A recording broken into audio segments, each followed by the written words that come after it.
Hal ini diperkuat dengan keterangan saksi-saksi yang dalam hal ini kami kutip saksi Ferdi Sambo yang pada intinya menyatakan bahwa saksi tidak pernah menceritakan cerita asli terkait peristiwa tanggal 8 Juli kepada terdakwa Cuk Putranto hingga akhirnya skenario saksi terbongkar.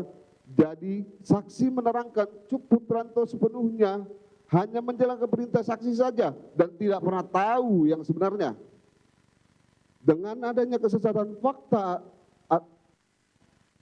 atas fakta yang diketahui oleh terdakwa atau telah terjadi tembak-menembak dengan fakta yang sebenarnya yaitu penembakan, seharusnya jaksa penuntut umum mengetahui dari fakta tersebut sebagaimana telah terbukti juga dalam fakta persidangan, maka tidaklah tepat untuk menempatkan terdakwa sebagai orang yang turut serta atas mengaburkan fakta meninggalnya almarhum Brigadir Yosua. Selanjutnya, poin 3, tidak sependapat terhadap replik jaksa penuntut umum pada poin 3 halaman 12. Bahwa terhadap replik jaksa penuntut umum pada poin 3 halaman 12 strip 1 yang menyatakan terdakwa tidak menolak atau melawan permintaan tersebut, malah terdakwa tanpa adanya paksaan atau absolute dueng vis absoluta, serta terdakwa menyadari dan menginsapi akibat dari tindakannya mengambil DVR CCTV dari pos security komplek Duren 3 tersebut akan mengakibatkan sistem elektronik CCTV tersebut menjadi terganggu dan tidak bekerja sebagaimana mestinya. Kami sangat tidak sependapat dengan dalil replik jaksa penuntut umum ini karena faktanya terdakwa pada saat menerima perintah dari saksi Ferdi Sambo berada di ruang kantor Kadipropam saksi Ferdi Sambo di waktu jam dinas dan saksi Ferdi Sambo pada saat itu menggunakan pakaian dinas sehingga terdakwa menganggap perintah tersebut merupakan perintah kedinasan. Selanjutnya, berdasarkan fakta persidangan terdakwa telah mencoba menolak atau dengan kata lain dengan menyatakan tidak apa-apa jenderal di kopi dan dilihat isinya. Dan adanya tekanan dari saksi Ferdi Sambo menyatakan kepada terdakwa, sudah kamu lakukan saja, jangan banyak tanya. Kalau ada apa-apa, saya yang tanggung jawab. Dan terdakwa dengan kondisi takut dan tertekan menjawab, siap jenderal.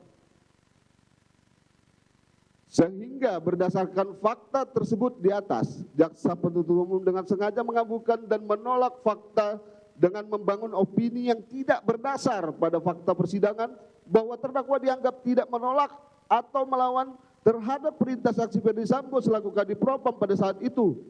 Sehingga jaksa penuntut umum sama sekali masih menggunakan asumsi-asumsi dalam menguraikan kesalahan terdakwa yang tidak berdasarkan fakta-fakta. Kembali kami menguraikan fakta-fakta persidangan kiranya dapat membantu jaksa penuntut umum untuk mengingat kembali, yaitu berdasarkan keterangan saksi Ferdi Sambo yang pada intinya menyatakan saksi meminta Cuk Putranto untuk mengkopi dan melihat isinya, bahwa saksi menerangkan Cuk Putranto tidak akan berani melawan atau membantah perintah saksi Ferdi Sambo selama menjadi bawahannya, bahwa menurut saksi perintah saksi tertulis maupun lisan pasti mereka jalankan dan takut menolak perintah tersebut. Selanjutnya kami kutip keterangan terdakwa yang pada intinya menyatakan bahwa pada tanggal 11 Juli 2022 saksi Ferdi Sambo memerintahkan terdakwa untuk kamu ambil CCTV-nya lalu kamu lihat dan copy isinya. Kemudian atas perintah tersebut terdakwa bertanya, mohon izin jenderal, apakah tidak apa-apa kalau saya lihat dan copy isi rekamannya? Dan dijawab saksi Ferdi Sambo, jangan banyak tanya, lakukan saja, kalau ada apa-apa saya yang tanggung jawab. Bahwa terhadap replik jaksa penuntut umum pada poin 3 halaman 12 strip kedua, jaksa penuntut umum telah mengekelabuhi fakta bahwa tanggal 10 Juli 2022 DVR CCTV atas inisiatif terdakwa dengan itikat baik telah diserahkan ke penyidik Polres Jakarta Selatan guna mengungkap perkara, dan pada tanggal 13 Juli 2022 juga telah diterima oleh penyidik Polres Jakarta Selatan yang diserahkan ke Puslapor Polri pada tanggal 14 Juli 2022. Sehingga kami memaklumi Karena hal itu merupakan tugas dari jaksa penuntut umum untuk menuntut, sehingga hal yang merugikan jaksa penuntut umum dan menguntungkan bagi terdakwa pasti tidak akan diungkapkan. Dan hal ini yang tidak diungkapkan oleh jaksa penuntut umum berdasarkan pada keterangan saksi-saksi penyidik Polres Jakarta Selatan yang telah terungkap dalam persidangan, mengatakan bahwa tindakan terdakwa Cuk Purtanto membantu dan tidak mempersulit penyidik Polres Jakarta Selatan. Dan diketahui juga terkait administrasi Polres Jakarta Selatan tidak dibuat sesuai prosedur dengan alasan minimnya sumber daya penyidik. 4. Tidak sependapat terhadap replik jaksa penuntut umum pada poin 4 halaman 13.